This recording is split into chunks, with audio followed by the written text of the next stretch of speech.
Okay, hi YouTube viewers, welcome to myshineindia.com. So మేము ముందు size sir అయితే ఇప్పుడు మనం డీల్ చేయబోతున్న అంశం ఇండియన్ డిఫెన్స్ సెక్టర్ సంబంధించి. అయితే ఇప్పుడు డిఫెన్స్ సెక్టర్ని నాలుగుగా మన కన్వీనియన్స్ కోసం విభజించవచ్చు. ఇప్పుడు డిఫెన్స్ సెక్టార్లో మనం చూడాల్సిందంటే ఫస్ట్ ఒక సర్వీసెస్.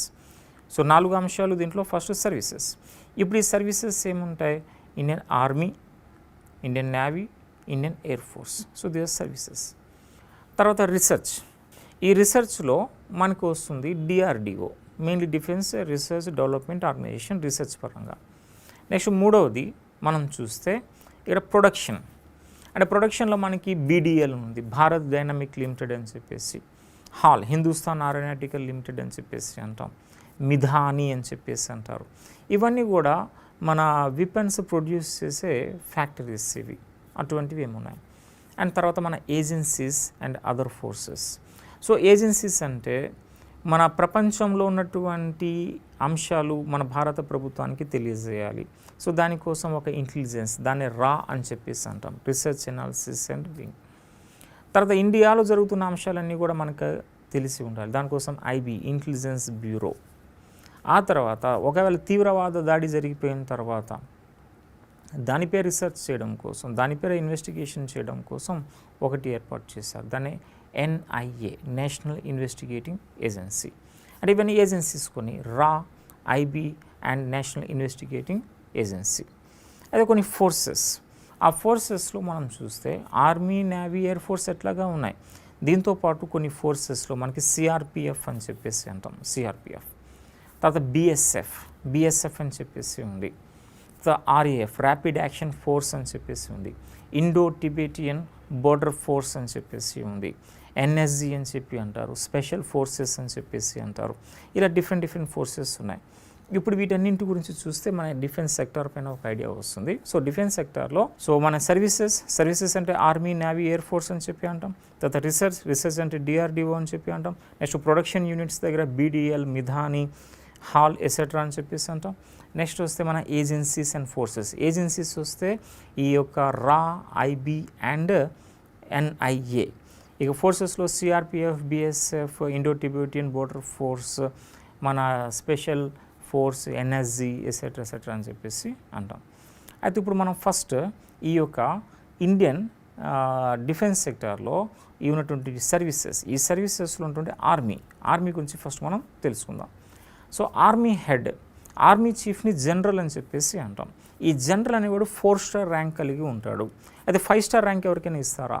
ఆర్మీ జనరల్ కంటే పై ర్యాంక్ 5 స్టార్ ర్యాంక్, దాన్ని ఫీల్డ్ మార్షల్ అని చెప్పేసి అంటాం. అయితే మన భారతదేశ చరిత్రలో ఈ ఫీల్డ్ మార్షల్ అనే ర్యాంక్ కేవలం 2కి ఇచ్చారు. ఆ ఫీల్డ్ మార్షల్ ఫస్ట్ కరియప్ప.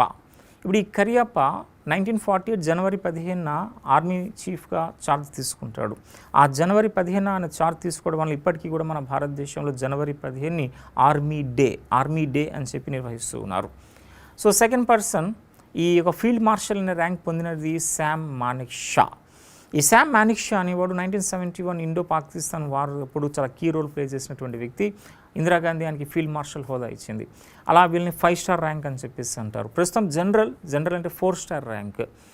ఇక ఫీల్డ్ మార్షల్ ర్యాంక్ ఉన్నవాడికి 5 స్టార్ ర్యాంక్ ఇవ్వబడుతుంది. ఆ 5 స్టార్ ర్యాంక్ పొందితే ఏంది ప్రయోజనం అంటే వాళ్ళు బ్రతికి ఉన్నంత వరకు కూడా ఆర్మీలో సర్వింగ్ ఆఫీసర్గా పరిగణిస్తారు. సో వాళ్ళిద్దరే, జేఎం కరియప్ప అండ్ మన శామ్ మానిక్ షా. మన ఇండియన్ ఆర్మీలో చూడవలసిన అంశం ఏంటి అంటే, ఇప్పుడు ఇండియన్ ఆర్మీలో commands, northern command, southern command, eastern command, western command, south west and central అని చెప్పేసి ఒక 6 కమాండ్స్ ఉన్నాయి. ఆ 6 కమాండ్స్ యొక్క హెడ్ క్వార్టర్స్. సో ఆ కమాండ్స్లో నార్దర్న్ కమాండ్ చూస్తే ఉధంపూర్ అని చెప్పేసి అంటారు, ఉధంపూర్ నార్దర్న్ కమాండ్. ఇప్పుడు మ్యాప్ ద్వారా మనం చూడవచ్చు, Udhampur northern command, southern command ఏమొచ్చి Pune, eastern command Kolkata, western కమాండ్కి వస్తే చాందీ మందిర్ అని చెప్పి అంటాం. హర్యానా పంచకుల సిటీలో ఉన్నది చాంద్ మందిర్, అక్కడ ఉన్నది మన యొక్క వెస్టర్న్ కమాండ్. ఈ సౌత్ వెస్ట్ కమాండ్ అనేది మనకి ఉంది జైపూర్లో ఉంది అని చెప్పి అంటాం. ఇంకొస్తే సెంట్రల్ కమాండ్ అనేది లక్నోలో ఉంది, ఇలా 6 కమాండ్స్ ఉన్నాయి. అయితే ఆ తర్వాత మనకి ఒక ట్రైనింగ్ కమాండ్ ఉంది. ఆ ట్రైనింగ్ కమాండ్ షిమ్లా అని చెప్పేసి అంటారు, అయితే ఇప్పుడు మన ఈ మొత్తం ఆర్మీ యొక్క హెడ్ ఆఫీస్ దీనికి మొత్తం హెడ్ క్వార్టర్స్ ఎక్కడ అంటే న్యూఢిల్లీ, హెడ్ క్వార్టర్సే న్యూఢిల్లీ అని చెప్పేసి అంటాం. అయితే ఇప్పుడు మనం తెలుసుకోవాల్సింది, మనం తరచుగా commissioned ranks, non commissioned ranks అని చెప్పి అంటారు ఆర్మీలో. సాధారణంగా ఆర్మీలో మన ఎస్ఎస్బి ద్వారా ఎంట్రీ అయినప్పుడు వాడికి కమిషనర్ ర్యాంక్ అలాట్ చేస్తారు. ఆ కమిషనర్ ర్యాంక్లో ఫస్ట్ వాడిని లెఫ్టినెంట్ అని చెప్పేసి అంటారు. లెఫ్టినెంట్కి కెప్టెన్ ర్యాంక్ వస్తుంది, కెప్టెన్ తర్వాత మేజర్ అవుతాడు, ఇక మేజర్ తర్వాత లెఫ్టినెంట్ కల్నల్, లెఫ్టినెంట్ తర్వాత కల్నల్, కల్నల్ తర్వాత brigade, major general, lieutenant general and general. These are the ranks. అయితే ఆర్మీలో ఉన్నటువంటి ఈ కమిషనర్ ర్యాంక్స్ ఈక్వల్ ర్యాంక్ నేవీలో ఏమున్నాయి, నేవీకి ఈక్వలెంట్స్గా ఉన్నటువంటి ఎయిర్ ఫోర్స్ ర్యాంక్స్ ఏమున్నాయి. అది ఇది ఒక చిన్న చార్ట్ మనం చూస్తాం.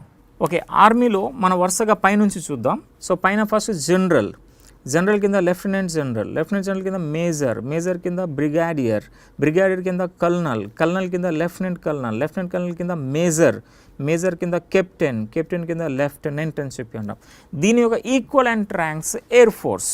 ఎయిర్ ఫోర్స్ దీనికి ఈక్వలెంట్ ర్యాంక్స్ చూడండి, ఎయిర్ చీఫ్ మార్షల్ అంటారు, జనరల్కి equal rank air chief marshal, next air marshal, next air vice marshal, next air commodore, next group captain, next wing commander, wing commander squadron leader, next flight lieutenant, తర్వాత flying officer.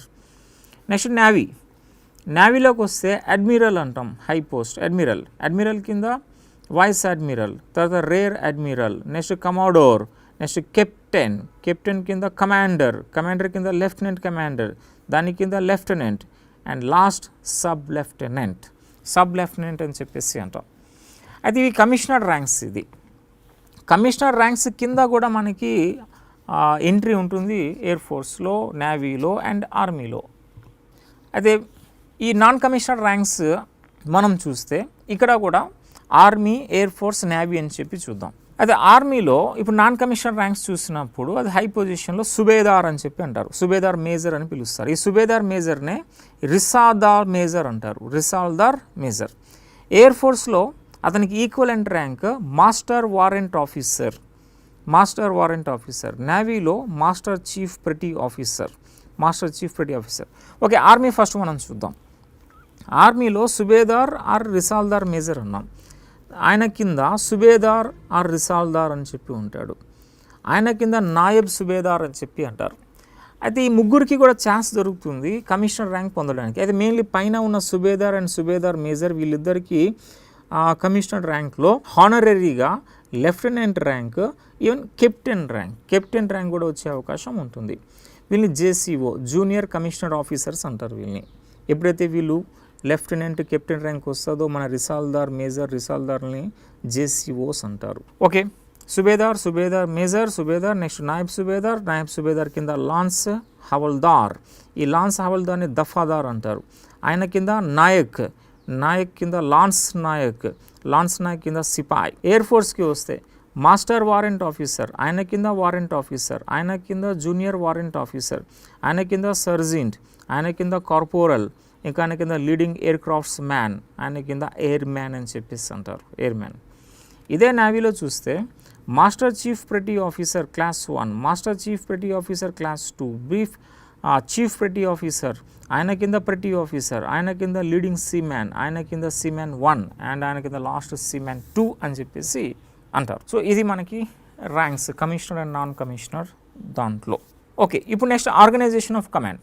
10 నుంచి 12 మంది army personal ఉంటారు, ఆ యూనిట్ని అంటారు section. ఇది హవల్దార్ నేతృత్వంలో ఉంటుంది, హవల్దార్.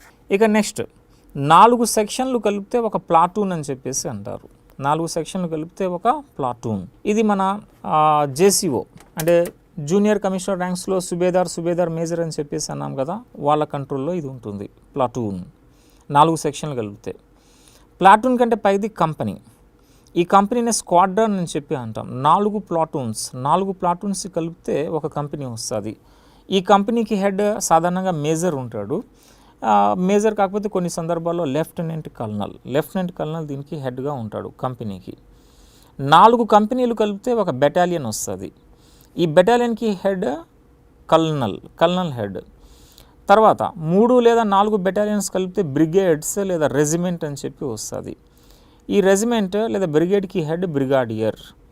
3 లేదా 4 బ్రిగేడ్స్ కలిపితే ఒక డివిజన్ వస్తుంది. డివిజన్కి హెడ్ మేజర్ జనరల్. ప్రస్తుతం మన ఇండియాలో మొత్తం 40 డివిజన్లు ఉన్నాయి, మొత్తం 40 డివిజన్స్. ఇక 3 లేదా 4 డివిజన్స్ కలిపితే వస్తుంది ఒక కార్ప్. ఇప్పుడు ఈ కార్ప్కి హెడ్ లెఫ్టినెంట్ జనరల్ అని చెప్పేసి అంటారు.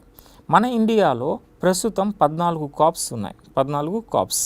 ఒక్కొక్క కార్ప్కి head lieutenant general, 3 star rank holder. అది చివరిగా ఉండేది కమాండ్స్. మన స్టార్టింగ్లోనే చూసాం 6 కమాండ్స్ ఉన్నాయి, northern, southern, eastern, western, south west and central అని చెప్పి 6 కమాండ్స్ ఉన్నాయి. 14 కార్ప్స్ ఈ 6 కమాండ్ కిందకి వస్తాయి. నార్థన్ కమాండ్లో ఒక 3 కార్ప్స్, సదరన్ కమాండ్లో ఒక 3 కార్ప్స్, ఈ విధంగా మొత్తం 14 కార్ప్స్ మన యొక్క 6 కమాండ్స్ కంట్రోల్లోకి వస్తాయి. సో ఇది మనకి section, platoon, company, battalion, brigade, division, దానిపైన కార్ప్, దానిపైన కమాండ్, మొత్తం 6 కమాండ్స్ మన ఇండియాలో ఉన్నాయని చెప్పేసి అంటాం. ఓకే, ఇది ఆర్గనైజేషన్ ఆఫ్ కమాండ్ అంటే. ఇక నెక్స్ట్ వస్తే ఆర్మీలో మన దగ్గర ఉన్నటువంటి వెపన్స్ ఒక్కసారి చూసుకుంటే